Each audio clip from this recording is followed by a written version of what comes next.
ఆర్థిక మంత్రి నిర్మలా సీతారామన్ ఇవాళ బడ్జెట్ ప్రవేశపెట్టిన సంగతి తెలిసిందే. అయితే వికసిత్ భారత్ లక్ష్యంగా ప్రవేశపెట్టిన బడ్జెట్లో పలు ఆదాయపు పన్ను సంస్కరణలను కేంద్రం ప్రవేశపెట్టింది. కొత్త ఆదాయపు పన్ను చట్టం, ఐటీఆర్ రిటర్న్లు సవరణ గడువు పెంపు, విదేశీ విద్య, వైద్యం మరియు టూర్ ప్యాకేజీలపై టీసీఎస్ తగ్గింపు, 7 హైస్పీడ్ రైలు కారిడార్లను ప్రకటించడం వంటి అంశాలు బడ్జెట్లో చెప్పుకోదగ్గవి. బడ్జెట్ ఎఫెక్ట్తో ధరలు పెరిగేవి, తగ్గేవి ఏమిటో మనం తెలుసుకుందాం. విదేశీ పర్యాటక ప్యాకేజీలపై టీసీఎస్ను లిబరలైజ్డ్ రెమిటెన్స్ స్కీమ్ కింద 2% తగ్గించారు.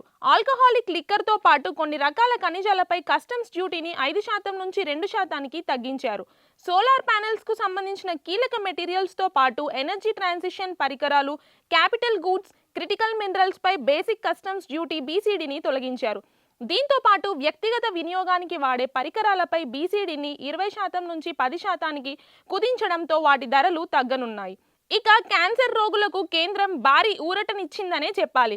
క్యాన్సర్తో పాటు అరుదైన వ్యాధులు, డయాబెటిక్ చికిత్సకు వాడే 17 రకాల ఔషధాలపై బీసీడీ తొలగించడంతో వాటి ధరలు భారీగా తగ్గే అవకాశం కనిపిస్తుంది.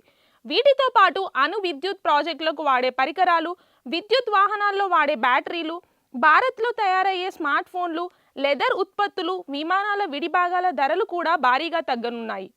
ఈ బడ్జెట్ ప్రభావంతో సీఎన్జీ, బయోగ్యాస్ ధరలు కూడా తగ్గనున్నాయి. పన్ను ఎగవేతదారులకు జైలు శిక్ష నుంచి మినహాయింపు ఇవ్వడంతో పాటు ఇకపై పన్ను ఎగవేతదారులకు 30% పెనాల్టీ విధిస్తున్నట్లు నిర్మలా సీతారామన్ తెలిపారు. విలాసవంతమైన వాచ్లు, ఆల్కహాల్, సిగరెట్లు, బీడీలు, పాన్ మసాలా, గుట్కా ధరలు పెరగనున్నాయి. కాఫీ రోస్టింగ్, బ్రూవింగ్, వెండింగ్ యంత్రాల ధరలు కూడా భారీగా పెరగనున్నాయి.